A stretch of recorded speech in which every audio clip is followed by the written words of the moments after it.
नमस्कार प्रिय साथियों, स्वागत है आप सभी का डॉक्टर मुकेश पंचोली के ऑफिशियल ऐप पर। मैं आशा करता हूं कि आप सबकी पढ़ाई अच्छी चल रही होगी। चलिए हम लोग एनवायरनमेंट के एमसीक्यूज देख रहे थे प्रीवियस ईयर क्वेश्चंस के लिए। तो पैटर्न ये रहेगा प्रीवियस ईयर क्वेश्चंस का। मैं क्वेश्चन को रीड करूंगा, फिर उसके ऑप्शंस को रीड करूंगा। जब तक आपको टाइम मिल जाएगा आप सोच लीजिएगा क्या आंसर होगा। और हम ये भी एनालिसिस कर लेंगे कि इसका आंसर, पर्टिकुलर आंसर यही क्यों होगा। ठीक है।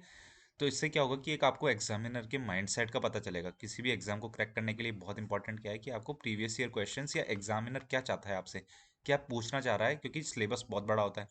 फिर सिलेबस के अकॉर्डिंग कैसे हमको क्वेश्चंस को प्रिपेयर करना है, तो वो कैसे पता चलता है, टेस्ट सीरीज से, मॉक टेस्ट से और प्रीवियस ईयर क्वेश्चन से। चलिए ज़्यादा समय वेस्ट नहीं करेंगे। एनवायरनमेंट को यही है कि environment easy question, easy scoring subject है, इसलिए स्कोरिंग सब्जेक्ट है, इसलिए इसमें मैक्सिमम स्कोर किया जा सके। ठीक है। चलिए आगे बढ़ते हैं। क्वेश्चन है, मनुष्य का कान नीचे लिखे रेंज में किसके सबसे अधिक संवेदनशील है। सबसे अधिक संवेदनशील है मनुष्य का कान। ऑप्शन एक, 1 से 2 kilo hertz. Option option B, 100 से 50 हर्ट्स। ऑप्शन को बहुत अच्छे से पढ़ना। ये किलो हर्ट्स नहीं है, यह केवल हर्ट्स है। ये केवल हर्ट्स है, किलो हर्ट्स नहीं है। 10 से 12 किलो हर्ट्स, 13 से 16 किलो हर्ट्स। फ्रीक्वेंसी, आपको पता होगा फ्रीक्वेंसी, इसको बोलते हैं आवर्ती। ठीक है। इसकी यूनिट होती है ये हर्ट्स। हर्ट्स इसकी यूनिट होती है। ठीक है। किसकी यूनिट होती है? फ्रीक्वेंसी की। तो कान की जो रेंज होती है, सुनने की जो रेंज होती है, वो 20 हर्ट्स से लेके 20 किलो हर्ट्स तक होती है। ये भी पूछा जा सकता है, ये एनसीईआरटी में बनाया हुआ है। 20 हर्ट्स से लेके 20 किलो हर्ट्स तक हो सकती है। पहले इसका आंसर देख लेते हैं। इसका आंसर है जो संवेदनशील है वो 1 से 2 किलो हर्ट्स के बीच में। ठीक है। 1 से 2 किलो हर्ट्स के बीच में सबसे अधिक संवेदनशील है ऑप्शन ए। ठीक है। तो कान की सुनने की रेंज आपको पता होना चाहिए 20 हर्ट्ज से लेके 20 किलो हर्ट्ज तक की है। इसके कम कम और इससे ज़्यादा फ्रीक्वेंसी वाले, यानी कि आवर्ती वाले साउंड हमको नहीं सुनाई देते हैं, हमको कान नहीं सुनाई देते। कुछ एक जानवर ऐसे होते हैं जिनको इससे कम भी सुनाई देते हैं, तो उनको क्या है, भूकंप का पता चल जाता है। जैसे हमको ऐसे सुनते हैं ना कि कुछ जानवर होते हैं उनको भूकंप का पता चल जाता है, क्योंकि भूकंप से क्या होता है, वाइब्रेशंस होती है। ये भी एक सवाल बन सकता है, भूकंप से क्या होता है, वाइब्रेशंस होती है ज़मीन में। तो उसकी एक फ्रीक्वेंसी आवर्ती होती है, उसकी एक फ्रीक्वेंसी भूकंप की, एक की फ्रीक्वेंसी या आवृत्ति होती है। ठीक है। उसको कौन सुन सकते हैं? उनको कोई जानवर सुन सकते हैं, इसलिए उनको ये चीज़ पता चल जाती है पहले से। ऐसे बोलते हैं इनको पहले से पता चल जाता है। तो उसके पीछे का लॉजिक क्या है, क्योंकि वो उस चीज़ में, तो ऑप्शन आएगा तो उसका लॉजिक क्या होगा, आंसर क्या होगा, कि उनको उस रेंज में सुनाई दे सकता है। मतलब वो, उनके कान उस चीज़ के लिए संवेदनशील है। लेकिन इन मनुष्य के कान संवेदनशील नहीं है उस रेंज के लिए। ठीक है। अगर हमको ऐसे सब चीज़ें सुनाई देने लग जाती तो सोचो कितनी समस्या होती। हम अपनी सांस जो ले रहे हैं, हर चीज़ ले रहे हैं, उसकी सब चीज़ें सुनाई देती है आपको, फिर तो बहुत समस्या उत्पन्न हो जाती है। ठीक है। चलो नेक्स्ट क्वेश्चन की तरफ आते हैं। दो ही तरीके के क्वेश्चन होंगे, एक तो सीधे फैक्ट बेसिस पे होंगे, फैक्ट जिसका जवाब आपको पता होगा तो आप टिक कर दो। दूसरा होता है एनालिसिस, लॉजिकल, मतलब आपको आंसर, तो क्वेश्चन थोड़ा घुमा के पूछ रहा है लेकिन आपको पता होगा, अगर आप उसको अच्छे से रीड करेंगे तो उसका आंसर आपको मिल जाएगा। ठीक है। ये बीच बीच में स्ट्रेटेजी है जो शेयर होती रहती है। नीचे लिखी इकाइयों से आवाज की उच्चता मापने के लिए कौन सी इकाई प्रयुक्त होती है? इकाई मतलब यूनिट। इकाई मतलब यूनिट। ये यूनिट वाले क्वेश्चन बहुत बनते हैं। ठीक है। पावर के यूनिट पूछ लेता है, पावर। ठीक है। पावर के, इलेक्ट्रिसिटी के, इलेक्ट्रिक करंट के, करंट होता है।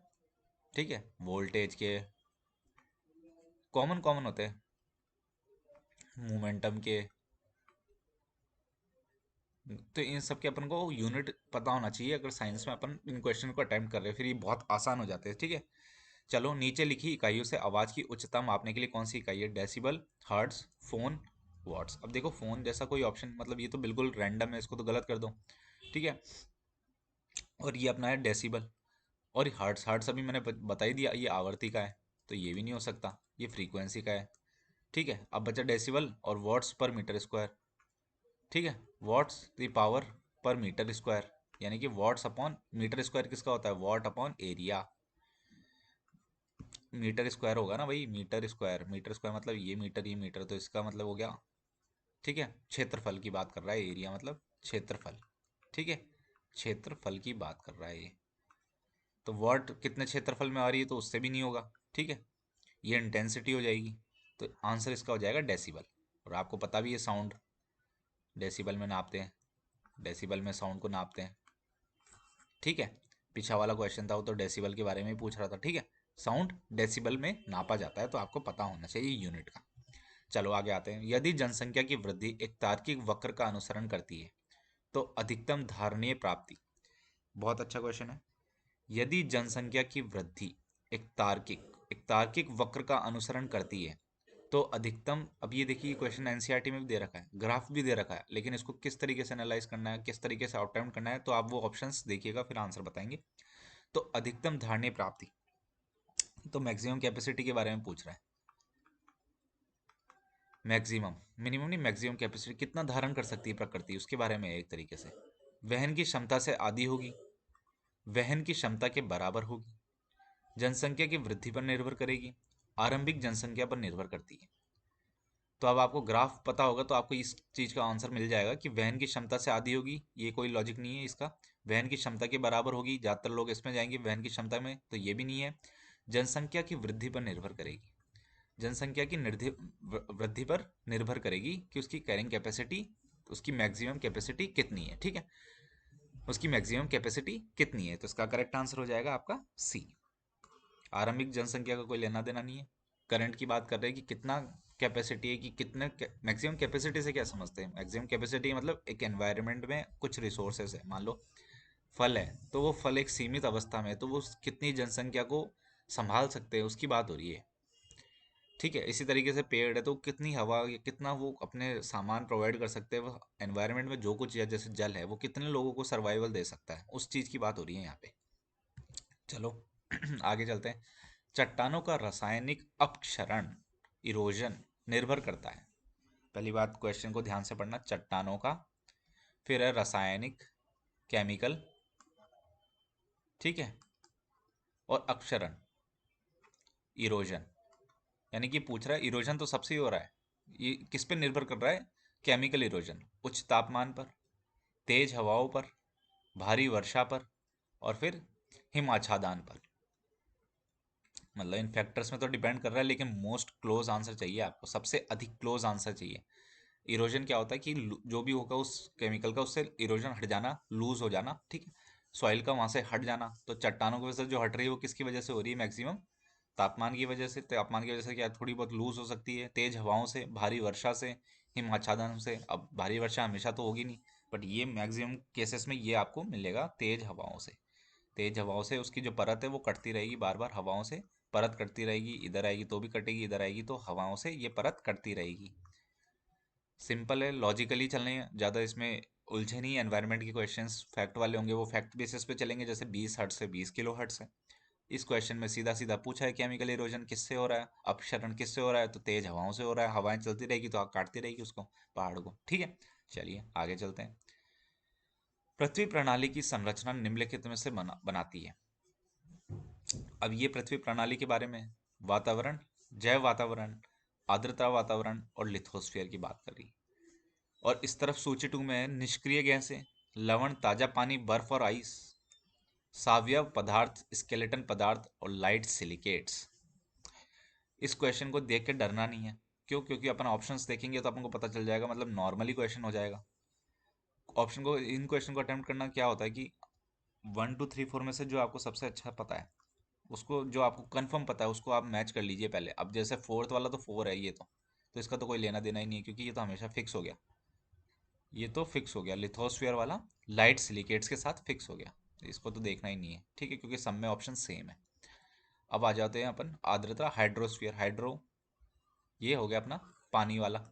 हाइड्रो मतलब पानी से संबंधित, पानी से संबंधित। ये तो पृथ्वी की संरचना है, पानी से संबंधित, तो पानी से संबंधित वाले कौन से देख लो, लवण, ताजा पानी, बर्फ, आइस। बर्फ, आइस, ये सब किससे पानी से संबंधित, तो थर्ड का कर दो 2। थर्ड का 2 किस किस में आ रहा है, इसमें आ रहा है और इसमें आ रहा है, तो ये ऑप्शन नहीं होगा, ये वाला ऑप्शन भी नहीं होगा, ठीक है। अब अपना बचा ये बी और डी। अब बी और डी में आ जाओ, वातावरण और जैव वातावरण। तो जैव वातावरण वाला तो ये अपना ऑप्शन इसमें, वातावरण तो हो गया निष्क्रिय गैसों में, वातावरण में, एनवायरनमेंट में क्या गैस है बहुत सारी। और जैव मतलब जीवित, जैव तो ये हो गया अपना सावयव पदार्थ या स्केलेटन पदार्थ। लिथोस्फीयर, वैसे तो लाइट सिलिकेट से, लेकिन लिथोस्फीयर मतलब पत्थर से होता है। लिथोस्फीयर यानी कि पथरीली जमीन से, पत्थर या जहाँ पे लोग रह रहे हैं, जमीन पत्थर या फिर जमीन जहाँ पे लोग रह रहे हैं उससे होगा। तो इसका आंसर करेक्ट हो जाएगा बी, ऑप्शन बी। ठीक है, ऑप्शन बी इसका करेक्ट आंसर हो जाएगा, ऑप्शन बी। बिल्कुल लॉजिकली चलेंगे, ज़्यादा इसमें इधर उधर की बातें नहीं होगी। बी ऑप्शन इसका करेक्ट हो जाएगा। क्यों? क्योंकि आपने वापस देख लो, हाइड्रोस्फीयर पानी से संबंधित था तो पानी वाला टिका दिया, लिथोस्फीयर जमीन से संबंधित था तो ये लाइट सिलिकेट्स, ये जमीन में पथरीले सिलिकेट्स पाए जाते हैं सिलिकॉन के।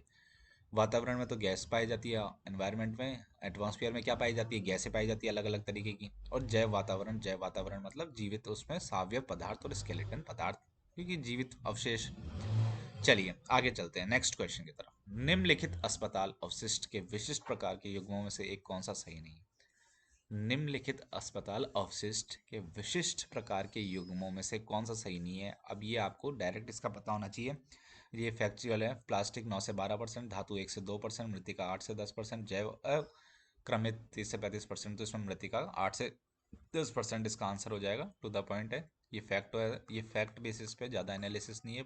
एनसीईआरटी में दे रखा है, कुछ नहीं करना, सीधा आपको टिक कर देना है। स्वच्छ जल अधिकतम घनत्व प्राप्त करता है।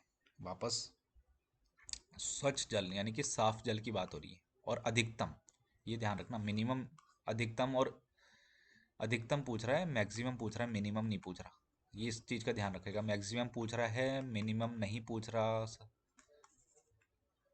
तो घनत्व, घनत्व मतलब डेंसिटी, डेंसिटी का फॉर्मूला क्या होता है? Mass, mass upon volume, mass upon volume. Mass मतलब वजन मान लीजिए एक तरीके से, मास वजन, और वॉल्यूम मतलब कितने आकार में है वो।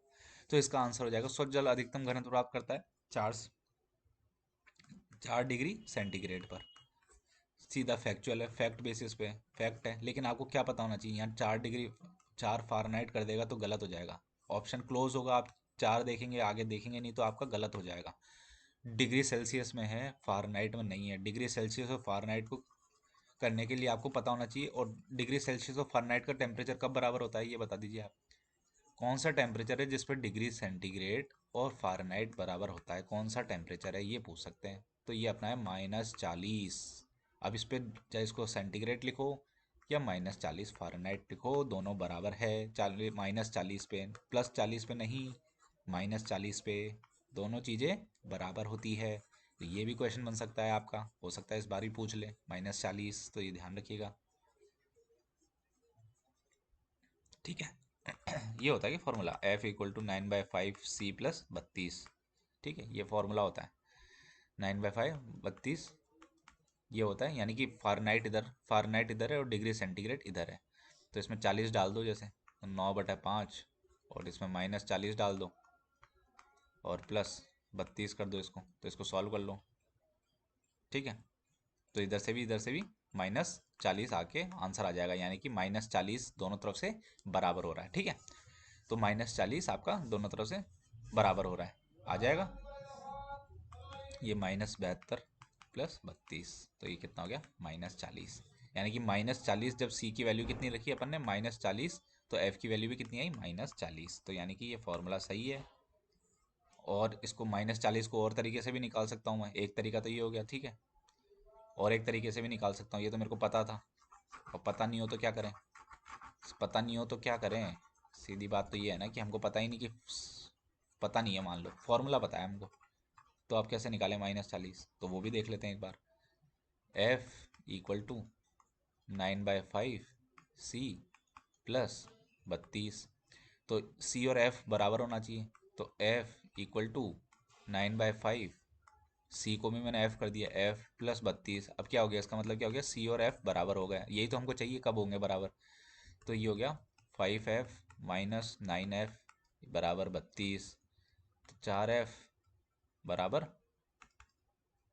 -4F = 32। ठीक है, ये क्या हो रहा है 9/5 में, ये कैसे एरर आ गई? हाँ, ठीक है, तो ये अपना, हाँ, तो ये आ गया 5F - 9F = 32 × 5 कितना हो गया? 160। तो इसका मतलब हो गया -4F = 160। इसका मतलब हो गया F = -40। ठीक है। तो F बराबर -40 का मतलब C बराबर -40, क्यों, अपन ने ये मान लिया था। ठीक है, चलो, सिंपल कैलकुलेशन है, मैथ्स की है, थोड़ा रिवाइज हो जाता है बीच बीच में, अच्छा लगता है, ज़्यादा दिक्कत तो है नहीं। निम्नलिखित में से कौन सा भूकंप से संबंधित नहीं है, सिंपल क्वेश्चन है। अर्थक्वेक या भूकंप से संबंधित नहीं है, अर्थक्वेक या भूकंप से संबंधित नहीं है। केंद्र, अधिकेंद्र, भूकंप लेखी, उभरना बढ़ना। ठीक है, तो कौन सा संबंधित नहीं है भूकंप से, तो एक होता है इसमें फोकस, केंद्र होता है, एक बिंदु केंद्र बिंदु होता है जहाँ से स्टार्ट होता है, ये जमीन के अंदर होता है, फिर ये ऊपर चलता चलता चलता चलता रिपल्स की फॉर्म में ये ऊपर आता है, यहाँ पे एपिसेंटर होता है, एपिसेंटर, या फिर इसको बोल दो अधिकेंद्र, अधिकेंद्र।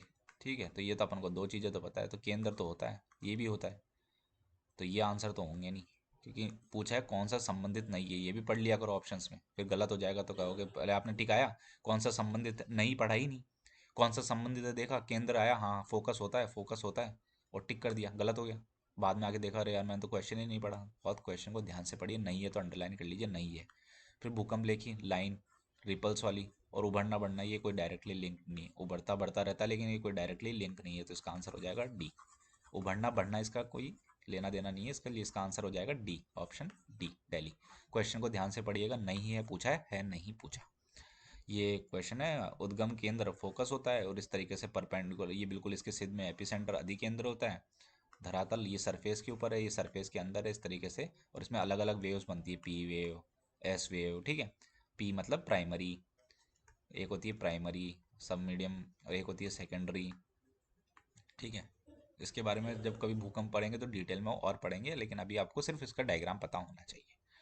29वें नंबर क्वेश्चन पे आ जाओ। विश्व में सबसे बड़े पेड़ किस प्रदेश में पाए जाते हैं। अब ये देखो, एनालिटिकल क्वेश्चन बना दिया, ये फैक्चुअल भी है, और फैक्ट अगर पता होगा तो आप एनालिटिकल बना दिया इसको, कि सबसे बड़े पेड़ कहाँ पाए जाते हैं। तो सबसे बड़े पेड़ एक तो वहाँ होंगे ना जहाँ बारिश अधिक होगी, एक तो बारिश अधिक होगी।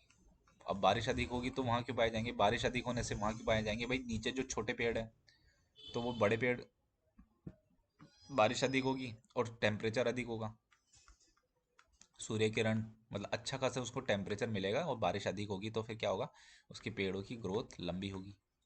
ठीक है, उनके पेड़ों की ग्रोथ लंबी होगी, और जो जो ठंडे इलाके में होंगे वो ज़्यादा छोटे होंगे, ताकि उन पे ज़्यादा बर्फ़ वगैरह जमे ना। तो ये सब फीचर अडेप्टेबिलिटी, मतलब प्रकृति ने अपने आप अडेप्टेबिलिटी, या प्रकृति ने खुद को इस तरीके से अडेप्ट किया है कि वो अपने आप को एडजस्ट कर सके एनवायरनमेंट में। ठीक है, तो सबसे बड़े पेड़ होंगे, उनको एपीफाइट भी बोलते हैं, एपीफाइट, एपीफाइट भी बोलते हैं, एपीफाइट, एपीफाइट। ठीक है, तो भूमध्य रेखीय प्रदेश, ये दोनों ऑप्शन सेम हो गए, इसको हटा दो। शीतोष्ण प्रदेश, मानसून प्रदेश, तो सबसे ज़्यादा कहाँ होंगे, भूमध्य रेखीय प्रदेश में। क्यों, क्योंकि यहाँ पे सूरज, एक तो सूर्य की किरणें, सूर्य की किरणें लगातार है, दूसरी बारिश अच्छी है, तो बारिश अच्छी से ग्रोथ अच्छी होती है। ठीक है, अब पेड़ लंबे क्यों होते हैं, क्योंकि उनको सूर्य की किरण चाहिए होती है, तो वो एक के ऊपर एक चढ़ जाते हैं, एक के ऊपर एक चढ़ जाते हैं, उन्हीं को बोलते हैं एपीफाइट। एपीफाइट उन्हीं को बोलते हैं, एक के ऊपर एक चढ़ जाते हैं, एपीफाइट इंग्लिश में, एक के ऊपर एक चढ़ जाते हैं, क्योंकि उनको धूप तो चाहिए, किरण चाहिए। ठीक है, तो इसलिए उनको बोलते हैं, और ये भारत की प्राकृतिक वनस्पति एवं महत्व, इससे सवाल बनेगा ही बनेगा, चाहे उस तरीके से ले लो चाहे इस तरीके से ले लो। तो अब इसमें देख लो, ये माउंटेन वाले फॉरेस्ट है, ये माउंटेन वाले हैं। ठीक है, माउंटेन या माउंटेन बोल लो इसको, माउंटेन या माउंटेन बोल लो। ये वाले अपने कटीले होंगे, ये वाले राजस्थान वाले, ये वाले कटीले होंगे, ये वाले कटीले होंगे, ये सदाबहार वाले होंगे, हमेशा एवरग्रीन वाले होंगे। ठीक है, ये कोने में जो ये मैंग्रोव वाले होंगे, ये वाले बंगाल की खाड़ी में, या मैंग्रोव्स बनता है ना, मैंग्रोव्स, सुंदरबंस डेल्टा, मैंग्रोव, ये मैंग्रोव वाले हैं। ठीक है, कंटीले वाले और इधर चले जाओगे तो ये कंटीले वाले हो जाएंगे। पर्वतीय वन, ऊपर वाले पर्वतीय वन हो गए, ऊपर वाले पर्वतीय वन हो गए, देखो नाम से ही पता चल जा रहा है आपको, कंफ्यूज नहीं होना है इसको, ये बिल्कुल पिक्चर क्लियर होनी चाहिए। आपसे पूछ ले कि इन जनरल कौन सी जगह है जहाँ पे सभी प्रकार की पाई जाएंगी वनस्पति, तो इस जगह नॉर्थ ईस्ट, उत्तर पूर्वी जगह पर सभी प्रकार की वनस्पति पाई जाएगी। पर्वतीय वाले पर्वतीय इलाकों में, राजस्थान वाले कटीले इलाकों में, सदाबहार वाले यहाँ जहाँ लगभग हमेशा बारिश होती है। यहाँ पे बारिश क्यों नहीं हो पाती, क्योंकि ये वेस्टर्न घाट इधर से आती है, तो ये वेस्टर्न घाट जो है इनको हवाओं को रोक लेता है, तो यहाँ पे बारिश कम हो पाती है। वेस्टर्न घाट इनको रोक लेता है, इसलिए यहाँ तो अच्छी बारिश हो गई, यहाँ तो अच्छी बारिश हो गई, लेकिन इस तरफ, इस तरफ तो अच्छी बारिश हो गई लेकिन इस तरफ सूखा हो गया, ये देखो, इसलिए कटीले ज़्यादातर कटीले हो गए। फिर जहाँ डेल्टा डेल्टा बनता है वहाँ पे मैंग्रोव हो गए, यहाँ डेल्टा बनता है, ठीक है, गोदावरी कावेरी कृष्णा के, इनके डेल्टा बनते हैं, ठीक है, ये मैंग्रोव्स वाला हो गया। तो यहाँ पे मैंग्रोव्स बन रहे हैं, डेल्टा बन रहे हैं, तो यहाँ पे क्या होगा आपका, यहाँ पे क्या होगा, मैंग्रोव वाले, मैंग्रोव्स वन, ठीक है। क्लियर है, चलो आगे चलते हैं लास्ट क्वेश्चन की तरफ आज का। वही वापस सूची वन सूची टू, इनसे भी सवाल बनेगा, सवाल बनेगा बनेगा इससे। याद करके जाइएगा जितने आप याद कर सकते हैं, याद करके जाइएगा जितने आप याद कर सकते हो। लेकिन इसमें अच्छी बात यह है कि अगर आपको, आप राजस्थान वाले हो जैसे, तो उनको आपको कुछ कुछ चीज़ें तो आपको पता होगी, आप जिस भी स्टेट से हो, ठीक है। राष्ट्रीय उद्यान की बात कर रहा है, अब आपको पेरियार के बारे में नहीं पता, मान लो नंदन कानन के बारे में भी नहीं पता, जिम कॉर्बेट के बारे में नहीं पता, हालांकि फर्स्ट था ये। सरिस्का के बारे में नहीं पता। अब सरिस्का के बारे में अगर राजस्थान से हो आपको तो इतना पता होगा, सरिस्का तो राजस्थान में है भैया, कुछ भी कर लो, सरिस्का तो राजस्थान में है। तो फोर का तो थर्ड होगा, तो फोर का थर्ड किस किस में, इसमें इसमें, यानी कि ये तो हो नहीं सकता।